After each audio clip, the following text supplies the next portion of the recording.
In this series of videos, we're going to review the natural log and exponential functions and what you should have learned in Calculus 1 about them, just to refresh your memory and be ready for Calculus 2. So, in order to do that, in this first video we want to review where the natural log function came from. The second video we will practice derivatives and integrals with the natural log, and the third video will be the exponential function. So let's go ahead, let's remind ourselves what the natural log is, where it comes from. In order to do that, I want to consider two definite integrals.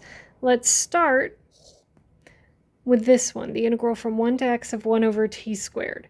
We know that a definite integral is the area under a curve, and I have already graphed our curve for us. So we want to consider the area from 1 to x. So something like that. X could be any number, right? It could be 1.5, it could be 1,000,000, okay, and anything in between. X could even be a fourth or 2/3 or a half. As long as I don't hit 0 or beyond, then I don't have a problem. All right, so let's solve this. Let's just go Calculus 1 way. So, according to Calculus 1, I can rewrite 1 over t squared as t to the -2. Then I can use the reverse power rule, which says add 1 to the exponent and divide by that new exponent, and that's your antiderivative. Fundamental theorem of calculus says I am allowed to plug in my endpoints.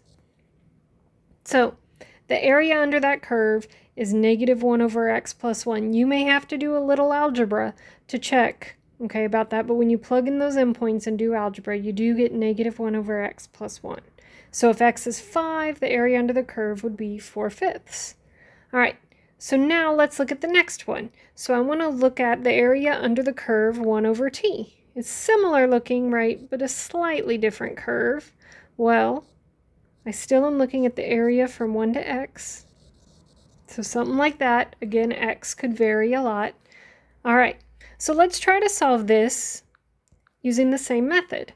So I'm going to rewrite 1 over t as t to the -1 and use my reverse power rule, which says add 1 to the exponent, divide by that new exponent. Uh-oh, I hit a problem, right? I just tried to divide by 0. Obviously, that's not valid, okay? That's broken math. So something went wrong. But I look down here and say, but this area, there's no problem with it. It doesn't have any asymptotes in it. It doesn't have any holes in it. It's a nice defined area. It may be a weird number, but it's nice, defined, and finite. So mathematicians realized this and decided this area needs to be given its own function name. So today, that function name is natural log of x, okay? In formula terms, we're saying that natural log of x is the integral from 1 to x of 1 over t dt. That's just the definition of what it is. Okay, your high school teacher couldn't tell you that because you didn't know what a definite integral was, but that's what natural log actually is. So in high school, your teacher probably drew a graph like this for natural log. So it's heading off to -infinity and +infinity, and it crosses the x-axis at 1. So let's double check this with our area method. Okay, so if I want the natural log of 1, I'm saying take the integral from 1 to 1 of 1 over t dt. Well, if I'm only taking the area starting at 1, ending at 1, I'm not taking any area at all, right? Nothing happened. So that area is 0. So that does match the graph. Now what happens as x gets larger? I get more and more and more area, right? And we can see our graph going off to infinity. What happens, draw this again, if x is on the other side of 1? Well, I do have a valid area as long as x is not 0.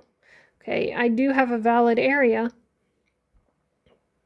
but I'm showing it negative in my other graph. Right here, we're showing in the high school graph that I got negative values. That's because our integral says from 1 to x, but notice here x is actually smaller than 1, so I need to switch my limits of integration. But if you remember from Calculus 1, when you switch the limits of integration, you get a negative out front. Okay, so that's why that came out negative. Now from this, you can get all those different formulas you had back in high school that say the natural log of a product is the sum of the natural log of each piece. The natural log of a power is the power times the natural log of that base. The natural log of a quotient